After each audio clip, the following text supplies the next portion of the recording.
గత 5 ఏళ్ల పాలనలో ఒక డిఎస్సి పోస్టు కూడా భర్తీ చేయని వైఎస్ఆర్సీపీ నాయకులు ఇప్పుడు దగా డిఎస్సి పేరుతో నిరసనలు చేపట్టడం హాస్యాస్పదమని ఈడా చైర్మన్ పెద్దిబోయిన శివప్రసాద్, నగర టీడీపీ అధ్యక్షుడు చోడే వెంకటరత్నం విమర్శించారు. ఏలూరులోని పవర్పేట క్యాంపు కార్యాలయంలో మంగళవారం నిర్వహించిన విలేకరుల సమావేశంలో వారు మాట్లాడుతూ 2019లో అధికారంలోకి వచ్చిన వెంటనే ప్రతి ఏడాది జనవరి 1న జాబ్ క్యాలెండర్ విడుదల చేస్తామని వైఎస్ఆర్సీపీ హామీ ఇచ్చి నిరుద్యోగ యువతను మోసం చేసిందని ఆరోపించారు. ప్రస్తుత కూటమి ప్రభుత్వం అధికారంలోకి వచ్చిన 3 నెలల్లోనే 16,000కు పైగా ఉద్యోగాలను భర్తీ చేసి వేలాది కుటుంబాల్లో ఆనందాన్ని నింపిందని అన్నారు. గత ప్రభుత్వ హయాంలో ఉద్యోగాల భర్తీని నిర్లక్ష్యం చేసిన వైఎస్ఆర్సీపీ నాయకులకు డిఎస్సి అంశంపై మాట్లాడే నైతిక హక్కు లేదని వ్యాఖ్యానించారు. ప్రజలకు ఇచ్చిన హామీలను అమలు చేయడంలో గత ప్రభుత్వం పూర్తిగా విఫలమైందని, ఇప్పుడు రాజకీయ ప్రయోజనాల కోసం నిరసనలు చేయడం ప్రజలను తప్పుదోవ పట్టించే ప్రయత్నమేనని విమర్శించారు. ఈ సమావేశంలో deputy mayor Karri Srinivasarao, AMC chairman Mamillapalli Parthasarathi, Reddy Nagaraju, Vandanala Durga Bhavani, Srinivas తదితరులు పాల్గొన్నారు. గొడ్డలి పార్టీ నాయకులు రాష్ట్ర వ్యాప్తంగా వాళ్ళ నాయకుడు ఇచ్చినటువంటి పిలుపు మేరకు ఒక ధర్నా చేశారని చెప్పేసి ఈరోజు మనం అనుకుంటున్నాము. ఈ రోజున వైసీపీ పార్టీ ఒక అబద్ధాన్ని, ఒక మోసాన్ని ప్రజల ముందుంచి ఆ అబద్ధాన్ని నిజాన్ని చేయాలనుకుంటే ప్రజలు మోసపోరు, నిరంతరం ఈ అబద్ధ మాటలు నమ్మరు అని చెప్పేసి ఈ సందర్భంగా వాళ్ళకి తెలియజేస్తున్నాం. ఇప్పుడు వాళ్ళు మాట్లాడడానికి ఏమి అర్హత ఉంది ఈ విషయం మీద? వాళ్ళు 2019 నుంచి 2024 వరకు కూడా అధికారంలో ఉండి ఒక డిఎస్సి నోటిఫికేషన్ విడుదల చేశారా అని చెప్పేసి ఈ సందర్భంగా వాళ్ళు ధర్నా చేసే ముందు ఒక ప్రశ్న వేసుకోవాలని చెప్పేసి ఈ సందర్భంగా వైసీపీ నాయకులు, గొడ్డలి పార్టీ నాయకులకు తెలియజేస్తున్నాము. తెలుగుదేశం పార్టీ కూటమి ప్రభుత్వం సమర్థవంతంగా ఈ పోస్టులను భర్తీ చేసిందని చెప్పేసి ఈ సందర్భంగా మేము తెలియజేసుకుంటున్నాము. ఇటువంటి సమర్థవంతంగా చేసినటువంటి ప్రభుత్వాన్ని ఈ రోజున విమర్శ చేయడానికి గొడ్డలి పార్టీకి ఏమి అధికారం ఉందని చెప్పేసి మేము ప్రశ్నిస్తూ ఉన్నాము. ఈ సందర్భంగా మేము సమర్థవంతంగా నోటిఫికేషన్ విడుదల చేసామనడానికి నిదర్శనం ఏంటంటే 200 పైచిలుకు కేసుల్ని, ప్రతి కేసుని కూడా కోర్టులో డిఎస్సి అభ్యర్థులు ఎవరైనా ఉన్నారా, వీళ్ళకి ఏంటని చెప్పేసి ఈ సందర్భంగా నేను తెలియజేసుకుంటున్నా. గంజాయి బ్యాచ్ని, గంజాయి తాగే వాళ్ళని వెనకాలేసుకొచ్చి రాజకీయం చేయకూడదండి, రాజకీయం ఖచ్చితంగా చేయండి, ప్రజలు అప్పటికైనా ఆదరిస్తారు మిమ్మల్ని. మీరు ఈ రకంగా రాజకీయాలు చేస్తే మీరు 2029 కాదు 2034 ఎప్పటికీ అధికారంలో రారు అని చెప్పేసి ఈ సందర్భంగా ఇక్కడ ఉన్నటువంటి స్థానిక నాయకులకి అందరికీ ఒక హెచ్చరిక తెలియజేసుకుంటూ, ఈ రోజున కూటమి ప్రభుత్వం ప్రజల సంక్షేమం కోసం పనిచేస్తుంది. బడేటి చంటి గారు ఏలూరు నియోజకవర్గంలో ప్రజల సంక్షేమం కోసం, ప్రజల అభివృద్ధి కోసం నిరంతరం ప్రజలకు అందుబాటులో ఉంటూ పనిచేస్తున్నారని చెప్పేసి తెలియజేసుకుంటూ, మేము ఈ కార్యక్రమాన్ని, ఈ ధర్నాలకి మేము బాధపడేది లేదు. మేము వాళ్ళకి ఏ రకంగా ప్రజలతో బుద్ధి చెప్పించాలో, ప్రజల్లోకి ఈ విషయాన్ని ఎలా ప్రజల్లోకి తీసుకెళ్ళి ప్రజలకి సరైనటువంటి విధంగా ఆలోచన చేస్తున్నారని చెప్పేసి సందర్భంగా తెలియజేసుకుంటూ నేను ముగిస్తున్నాను. రాష్ట్ర వ్యాప్తంగా జీకేజీ పార్టీ అంటే గొడ్డలి, కోడికత్తి, గులకరాయ్, నేను మొన్నే చెప్పా మా శాసనసభ్యుల వారితో కూడా, నేను మట్టికి జీకేజీ పార్టీ అని అంట. వాళ్ళు దేని మీద ఈ రోజున నిరసనలో రాష్ట్ర వ్యాప్తంగా వాళ్ళ పార్టీ ఆదేశాల మేరకు చేశారంటే మెగా డిఎస్సి కాదు, దగా డిఎస్సి. వాళ్ళకు ఒకటే చెప్తున్నాం, 2019 మీరు మేనిఫెస్టోలో మేము అధికారంలోకి వస్తే ప్రతి నెల జనవరి 1వ తారీఖున జాబ్ క్యాలెండరీ ఇస్తామన్నారు. జాబ్ క్యాలెండరీ కాదు కదా, వాళ్ళు మొహాన్న ఏం చేశారంటే సాక్షి క్యాలెండరీ మట్టికి ఇచ్చారండి జనవరి 1వ తారీఖుకి ప్రతి సంవత్సరం.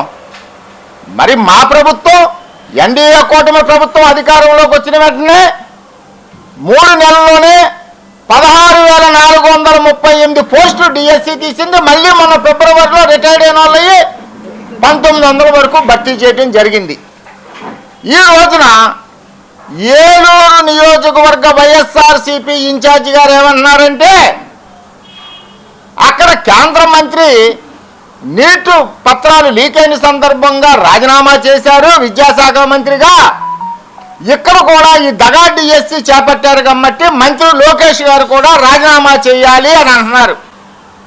బుద్ధి జ్ఞానం ఉన్న నాయకులు వాళ్ళ పార్టీలో, ఈ భారతదేశంలో 31 రాష్ట్రాలు ఉంటే 5 సంవత్సరాలు అధికారం చేపట్టిన పార్టీ ఏదేనంటే వైఎస్ఆర్సీపీ పార్టీ, అందుట్లో ముఖ్యమంత్రి, తర్వాత వాళ్ళ యొక్క క్యాబినెట్ మంత్రులందరూ కూడా అవినీతి ఆరోపణలో కూరుకుపోయి విలవల్లాడిపోయి ఉన్నారు. భారతదేశ చరిత్రలో ఇది మొన్న చదివాను ఎందుట్లోనూ న్యూస్లో, భారతదేశ చరిత్రలోనే ఈ వైఎస్ఆర్సీపీ పార్టీ 19 నుంచి 2024 వరకు కూడా ముఖ్యమంత్రి, వాళ్ళ క్యాబినెట్ మంత్రులు, నేను ఏంటో అనుకున్నా, తీరా చూస్తే అందరూ కూడా అలాగే ఇరుక్కుని జైల్లోకి వెళ్ళి కూడా వస్తున్నారు. మరి వీళ్ళ దురదృష్టమో వీళ్ళ అదృష్టమో, ఎవరన్నా ఒక వ్యాపార సంస్థ వ్యాపారం చేసినా, పరిశ్రమలు పెట్టినా, ఏదన్నా చేసినా కుమారులు కానీ వాళ్ళు కానీ ఆ వ్యాపారాల్లో తర్పీదిస్తారు. వీళ్ళు ఏం చేశారంటే జీవితకాలం మేము శాశ్వతంగా ఉంటుంది మా పార్టీ అని చెప్పేసి అని కుర్రోళ్ళని తయారు చేశారండి, వారసుల కింద కొడుకుల్ని. వాళ్ళు ఎలా తయారంటే వాళ్ళు బాబుల్లాగా తయారైపోయారు. కారుమూరి నాగేశ్వరరావు కుమారుడు కారుమూరి సునీలు, పెద్దిరెడ్డి రామచంద్రారెడ్డి గారి కుమారుడు, చెవిరెడ్డి భాస్కర్ రెడ్డి కుమారుడు, బోమన కరుణాకర్ రెడ్డి కుమారుడు, పేరి నాని కుమారుడు, జోగి రమేష్ కుమారుడు, తమ్మినేని సీతారాం కుమారుడు, సిరివి అప్పలరాజు కుమారుడు. మళ్ళీ ఇదంతా కాకుండా ఎంత దారుణం అండి, ఒక పని చేసుకునే అమ్మాయి ఆస్తి మాజీ స్పీకర్ గారు తమ్మినేని సీతారాం గారి భార్య బెదిరించి ఆస్తి రాసుకుంటే 2 రోజుల క్రితం కేసులు కూడా పెడతాం జరిగింది. వీళ్ళు అందరూ ఏంటంటే ఏదో రకంగా మనం దోసేవాలి, దాసేసుకోవాలి అన్న ధోరణిలోనే ఉన్నారు. వీళ్ళకి బుద్ధి చెప్తున్నారు ప్రజలు. ఫస్ట్ ఏం చేశారు వీళ్ళు, మేము అధికారంలో ఎక్కిన వెంటనే ఎన్డీఏ కూటమి 6 నెలల్లో మెడికల్ కాలేజీలు కట్టిన ఘనత మాదే అన్నారు. అది ఒక 2 రోజులు రోడ్డు ఎక్కారు, అది కథ ముగిసిపోయింది. ఈరోజు మళ్ళీ యూరియా ఒక్కరోజో 2 రోజులో కొరత, ఆ యూరియా కొరత కూడా అన్నారు.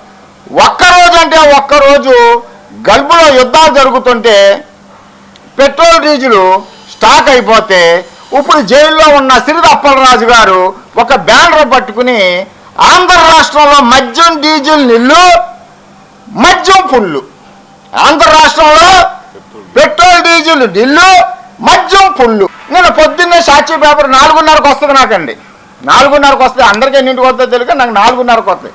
చూసా ఇంటింటికి అబద్ధాలు. ఈ రోజు నుండి ఏంటి ఇంటింటికి తెలుగుదేశం అని మేము పెడితే ఇంటింటికి అబద్ధాలు అన్నారు. అని ఏమన్నారండి, ఎప్పుడో ఇది 4 రోజుల క్రితమే పెట్టారు ప్రోగ్రాం. 14వ తారీఖు నుంచి 2 సార్లు వాయిదా వేశారు. ఎందుకు వేశారు అని అంటే ప్రజల్లో అసంతృప్తిగా ఉండి నాయకులు కేడరు ప్రజల దగ్గరికి వెళ్ళలేకపోతున్నాం అంటం వల్ల వాయిదా వేశారంటండి. మేమందరం అన్నామంటండి పైన అధిష్టానానికి, దానివల్ల వాయిదా వేశారండి. వారు పిచ్చోళ్ళారా, భారతదేశ వ్యాప్తంగా సర్వ్ ప్రోగ్రాం ఉందరా, దానికోసం అని చెప్పేసి అని వాళ్ళు తెలుసుకోవాలి. అది అయిపోయింది. అది అయిపోయిన తర్వాత ఇవన్నీ కూడా ఏమీ లేదు, ప్రచారం ఏదో రకంగా ప్రజల్ని మభ్యపెట్టి వాళ్ళు ఏదన్నా చేయాలనుకుంటున్నారు. ఏలూరు అసెంబ్లీ నియోజకవర్గంలో ఏదైనా సరే మా శాసనసభ్యులు వారు, మా యొక్క సభ్యులు, వివిధ హోదాల్లో ఉన్న నాయకులు ఎప్పుడు ప్రతినిత్యం ప్రజల్లో అందుబాటులో ఉంటూ సమస్యలు చెప్తూ మేము కొన్ని తీర్చే ఉంటాయి, కొన్ని తీర్చడం ఉంటాయి. మేము చెప్తున్నారా బాబు, ఇదిగో ఇందుట్లో మేము వేసాం, చేసినవే వేసాం, ఆడబిడ్డ నిధి ఇచ్చామని రాయలా ఇందుట్లో. మేము ఆ ప్రజల దగ్గరికి వెళ్ళి ఆడబిడ్డ నిధి 15,000 పడిందా 18 సంవత్సరాల నుంచి 30 సంవత్సరాల దాకా అలా చెప్తున్నా. ఎందుకు వెళ్ళిపోయామో, ఆర్థిక ఇబ్బందుల్లో ఉంది రాష్ట్రం, అప్పులలో ఉంది, ఓ పక్కన సంక్షేమం, ఓ పక్కన అభివృద్ధి, ఇవన్నీ చేయటం వల్ల ఇవ్వలేకపోతున్నాం, ఇస్తాం అని చెప్తున్నాం. నిరుద్యోగ భృతి అది ఇస్తాం అని అన్నాం. 50 ఏళ్ళకే బీసీలకి పెన్షన్ ఇస్తా అన్నాం, ఇస్తాం అన్నాం. మేమేమి ఇచ్చామని చెప్పేసి ఇందుట్లో వేసి దగా చేయట్లేదుగా. మేము మీలాగా మీరు ఏం చేశారు అన్నది. 3,000 పెన్షన్ ఒకేసారి పెంచారా, అమ్మఒడి ఎంతమంది ఉంటే అంతమందికి ఇచ్చారా, అలా ఏమున్నాయి, అన్నా క్యాంటీన్లు ఎత్తేసారు, చెత్త మీద పన్ను వేశారు, ల్యాండ్ టైటిల్ పెట్టారు, ఎన్ని చేశారు మీరు చెప్పకుండా. మేము ఉచిత బస్సు జిల్లాకే పరిమితం అన్నాం మేనిఫెస్టోలో, మరి ఏం చేసాం, రాష్ట్ర వ్యాప్తంగా తిరగమన్నాం. ఇవన్నీ మేము చెప్పుకుంటున్నామా, మేమేమన్నా ఇవ్వలేని చెప్తున్నాం. 3 ఇవ్వాలి, మేము ఆ 3 కూడా ఇస్తాం. 30,000 మంది కార్మికులతో అమరావతి బ్రహ్మాండంగా ఉంది. ఆయన పెట్టుకోమనండి, మావి గారిని కాదు, జగ్గయ్యపేట GU గుంటూరు, N నెల్లూరు, జగన్ పెట్టుకోమనండి, బ్రహ్మాండంగా ఉంటుంది, పెట్టుకోమనండి. MA Machilipatnam, Vijayawada, Guntur, GN gun, మావి గన్ను ఎందుకు, జగ్గైపేట, గుంటూరు, నెల్లూరు, జగన్. అందరికీ నమస్కారాలు.